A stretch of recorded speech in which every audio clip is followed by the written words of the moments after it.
Physical methods to increase the amount of breast milk પરના spoken ટ્યુટોરિયલમાં તમારું સ્વાગત છે.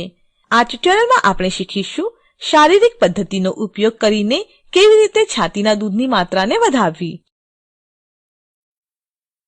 ચાલો કાંગારૂ માતા સંભાળ સાથે શરૂ કરીએ. આ પદ્ધતિમાં જેટલું અધિક થઈ શકે તેટલું માતાએ તેના બાળક સાથે ત્વચાથી ત્વચાનો સંપર્ક કરવો. નોંધ લો કે કંગારૂ માતા સંભાળ સમાન શ્રેણીમાં અન્ય ટ્યુટોરિયલમાં સમજાવવામાં આવ્યું છે. આગળ આપણે શીખીશું કેવી રીતે લેટડાઉન રિફ્લેક્સ અથવા ઓક્સિટોસિન રિફ્લેક્સ કેવી રીતે વધારી શકાય. તેના પહેલા આપણને ખબર હોવી જોઈએ કે ઓક્સિટોસિન એ શું છે. ઓક્સિટોસિન એ હોર્મોન છે જેથી લેટડાઉન રિફ્લેક્સને પ્રોત્સાહન મળે છે, જેના કારણે બાળકના વિશે વિચારતાની સાથે જ દૂધ બહાર નીકળવા માંડે છે. તેથી દૂધને બહાર નીકળવા માટે માતાએ પ્રથમ આરામથી અને શાંતપણે તેના બાળકની સામે જોવું. માતા તેના બાળકના ન ધોયેલા કપડાને પણ સૂંઘી શકે છે અને સુખદ સંગીત પણ સાંભળી શકે છે. અન્ય પદ્ધતિ પણ દૂધને બહાર નીકળવા માટે મદદ કરશે, જેમ કે ગરમ પાણીનો શેક, પીઠ અને છાતીની માલિશ કરવી. ચાલો ગરમ પાણીના શેક કેવી રીતે કરવો તે વિશે જોઈએ. માતા ગરમ પાણીથી સ્નાન કરી શકે છે અથવા હૂંફાળું કપડું તેની છાતી પર મૂકી શકે છે. બંને પદ્ધતિ છાતીમાંથી દૂધને બહાર નીકળવામાં મદદ કરશે.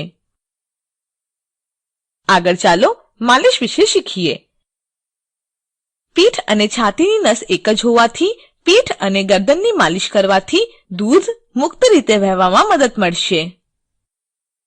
ધવડાવતા પહેલા છાતીની માલિશ કરવાથી નસો ખુલે છે, જેથી દૂધ મુક્તપણે વહે છે અને છાતી પૂર્ણપણે ખાલી થાય છે. દૂધની માત્રામાં વધારો થાય છે. સ્તનમાં દૂધની માત્રા વધારવા માટે બાળકને યોગ્ય રીતે ધવડાવવા માટે પ્રોત્સાહિત કરીશું. ચાલો જોઈએ આ કેવી રીતે કરશું. બાળકના ઉપરના હોઠ પર ડીટડીને ઘસવું, જેથી બાળક તેનું મોઢું મોટું ખોલશે અને તેથી બાળકને સારી રીતે ધાવવામાં મદદ મળશે અને બાળકને પૂરતું દૂધ મળે છે. નોંધ લો, ધવડાવતી વખતે માતાએ તેના બાળકના પૂર્ણ શરીરને આધાર આપવો. માતાનું પેટ તેના બાળકના પેટથી અડેલું હોય. બાળકનું માથું, ગરદન અને શરીર હંમેશા સીધી રેખામાં હોવી. બાળકનું નાક માતાની ડીટડીની રેખામાં હોય. બાળકની દાઢીને આગળ લાવીને માતાની છાતીમાં ધકેલવી જોઈએ. બાળકનો નીચેનો હોઠ બહારની દિશામાં વળેલો હોવો જોઈએ. નોંધ લો, બાળક ધાવતી વખતે નીચેના હોઠ પાસે આવેલ એરિયોલાના ભાગને વધારે મોઢામાં લે, જેથી બાળકના ઉપરના હોઠ પાસે આવેલ એરિયોલાનો ભાગ નીચેના હોઠ પાસે આવેલ ભાગ કરતાં વધારે દેખાય. એરિયોલા ડીટડી ફરતે આવેલ ઘટ્ટ ભાગ છે. આગળ અન્ય એક શારીરિક પદ્ધતિ જોઈએ, જેમાં છાતીને હળવેથી દબાવવાનું છે. આ કરવા માટે ધવડાવતી વખતે છાતીને પકડીને હળવેથી દબાવવી. દૂધની ગ્રંથિઓ પર હળવો ભાર આપવાથી વધુ દૂધને બહાર નીકળવામાં મદદ મળે છે. આ દરેક વખતે ચૂસવાની સાથે વધુ દૂધ બહાર આવવામાં મદદ કરશે. છાતીને હળવેથી કેવી રીતે દબાવવું તે સમાન શ્રેણીના અન્ય ટ્યુટોરિયલમાં સમજાવ્યું છે. એક રસપ્રદ હકીકત એ છે કે રાતના ધવડાવવું તે ખૂબ મહત્વનું છે. ચાલો સમજીએ શા માટે. રાત્રિના સમયે છાતીના દૂધમાં હોર્મોન પ્રોલેક્ટિન ની માત્રા વધુ હોય છે.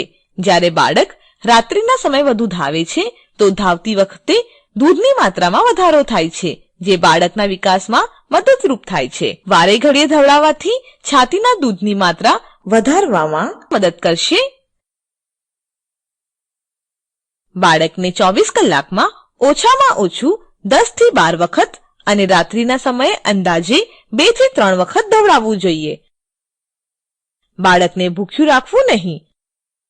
માતાએ બાળકના પહેલા ભૂખના સંકેતો બદલ ધ્યાન આપવું જોઈએ, જેમ કે બાળકનું હલનચલન કરવું. બાળકના ગાલને કોઈ પણ વસ્તુ અડે તો તેના તરફે વળે અને તેનું મોઢું ખોલે. ધ્યાનમાં રાખો કે તેનું રડવું એ અંતિમ સંકેત છે, માટે બાળકના પહેલા ભૂખના સંકેતો પર જ તેને ધવડાવવું જોઈએ.